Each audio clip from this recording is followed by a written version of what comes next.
కరీంనగర్లోని అంబేద్కర్ స్టేడియంలో మంత్రి గంగుల కమలాకర్ ప్రణాళిక సంఘం ఉపాధ్యక్షులు బోయిన్పల్లి వినోద్ కుమార్ మార్నింగ్ వాక్ లో పాల్గొన్నారు. మార్నింగ్ వాకర్స్ తో కాసేపు కలిసి నడిచి యువకులతో బ్యాడ్మింటన్ ఆడి కరీంనగర్లో జరిగిన అభివృద్ధి గురించి వివరిస్తూ ముందుకు సాగారు. మరోసారి బీఆర్ఎస్ ప్రభుత్వానికి అవకాశం ఇవ్వాలని మంత్రి గంగుల కమలాకర్ మాజీ ఎంపీ వినోద్ కుమార్ కోరారు.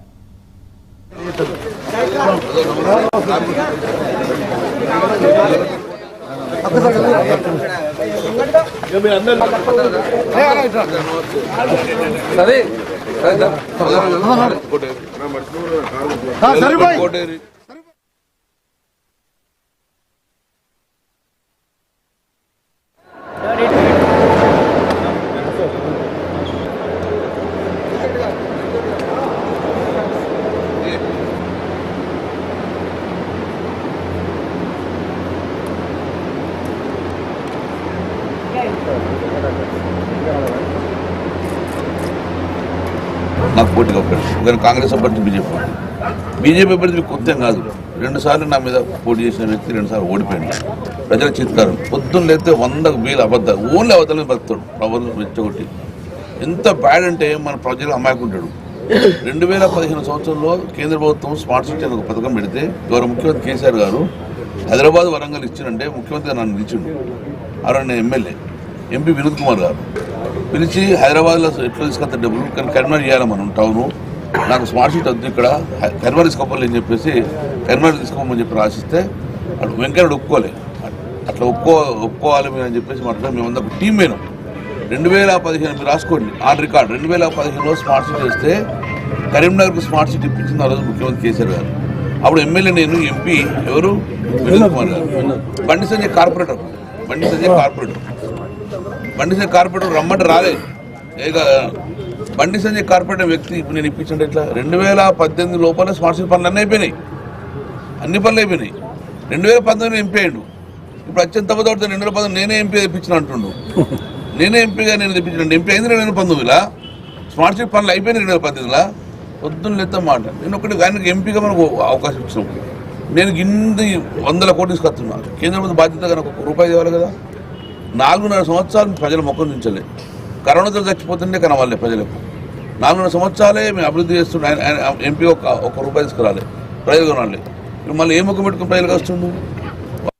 కరీంనగర్లోని అంబేద్కర్ స్టేడియంలో మంత్రి గంగుల కమలాకర్ ప్రణాళిక సంఘం ఉపాధ్యక్షులు బోయిన్పల్లి వినోద్ కుమార్ మార్నింగ్ వాక్ లో పాల్గొన్నారు. మార్నింగ్ వాకర్స్ తో కాసేపు కలిసి నడిచి యువకులతో బ్యాడ్మింటన్ ఆడి కరీంనగర్లో జరిగిన అభివృద్ధి గురించి వివరిస్తూ ముందుకు సాగారు. మరోసారి బీఆర్ఎస్ ప్రభుత్వానికి అవకాశం ఇవ్వాలని మంత్రి గంగుల కమలాకర్ మాజీ ఎంపీ వినోద్ కుమార్ కోరారు.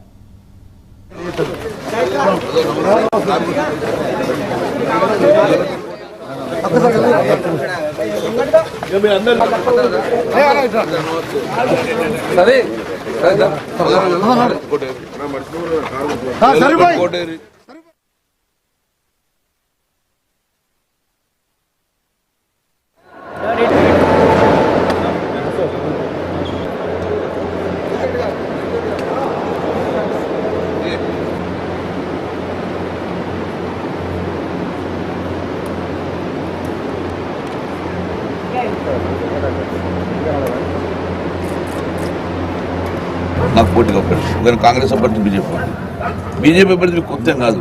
2 సార్లు నా మీద పోటీ చేసిన వ్యక్తి 2 సార్లు ఓడిపోయింది. ప్రజల చిత్కారం పొద్దున్న లేస్తే 100,000 అబద్ధాలు, ఓన్లీ అబద్ధాలను బతుకుతాడు. ప్రవర్లు రెచ్చగొట్టి ఎంత బ్యాడ్ అంటే మన ప్రజలు అమాయకుంటాడు. 2015 సంవత్సరంలో కేంద్ర ప్రభుత్వం స్మార్ట్ సిటీ అనే ఒక పథకం పెడితే గౌరవ ముఖ్యమంత్రి కేసీఆర్ గారు హైదరాబాద్ వరంగల్ ఇచ్చిందంటే ముఖ్యమంత్రి నన్ను ఇచ్చిండు. నేను ఎమ్మెల్యే ఎంపీ వినోద్ కుమార్ గారు పిలిచి హైదరాబాద్లో ఎట్లా తీసుకొస్తా డబ్బులు కానీ కరీంనగర్ చేయాలి మనం టౌను, నాకు స్మార్ట్ సిటీ వద్దు, ఇక్కడ కరీంనగర్ తీసుకోవాలి అని చెప్పేసి కరీంనగర్ తీసుకోమని చెప్పి రాసిస్తే అటు వెంకయ్య ఒప్పుకోలే. అట్లా ఒప్పుకోవాలి మీరు అని చెప్పేసి మాట్లాడి మేమంతా ఒక టీం పోయినాం. 2015 మీరు రాసుకోండి ఆన్ రికార్డ్. 2015లో స్మార్ట్ సిటీ వస్తే కరీంనగర్కు స్మార్ట్ సిటీ ఇప్పించింది ఆ రోజు ముఖ్యమంత్రి కేసీఆర్ గారు. అప్పుడు ఎమ్మెల్యే నేను, ఎంపీ ఎవరు వినోద్ కుమార్ గారు. బండి సంజయ్ కార్పొరేటర్ రమ్మంటే రాలే. బండి సంజయ్ కార్పొరేటర్ వ్యక్తి ఇప్పుడు నేను ఇప్పించండి ఎట్లా? 2018 లోపల స్మార్ట్ సిటీ పనులు అన్నీ అయిపోయినాయి. 2019 ఎంపీ అయ్యాడు. ఇప్పుడు అత్యంత తప్పదవుతుంది 2019 నేనే ఎంపీ తెప్పించిన అంటుండు. నేనే ఎంపీగా నేను తెప్పించాను. ఎంపీ అయింది 2019లో. స్మార్ట్ సిటీ పనులు అయిపోయినాయి 2018లా. పొద్దున్న లేత మాట నేను ఒకటి ఆయనకి ఎంపీగా మనకు అవకాశం ఇచ్చినాం. నేను ఇన్ని 100 కోట్లు తీసుకొస్తున్నాను. కేంద్ర మంత్రి బాధ్యతగా నాకు ₹1 ఇవ్వాలి కదా. 4.5 సంవత్సరాలు ప్రజల మొక్కలు నుంచలే కరోనాతో చచ్చిపోతుండే కనవాలే ప్రజలకు. 4.5 సంవత్సరాలే మేము అభివృద్ధి చేస్తున్నాం. ఆయన ఎంపీ ₹1 తీసుకురాలి, ప్రజలు కొనాలి. మళ్ళీ ఏ ముఖం పెట్టుకుని ప్రజలకు వస్తుంది?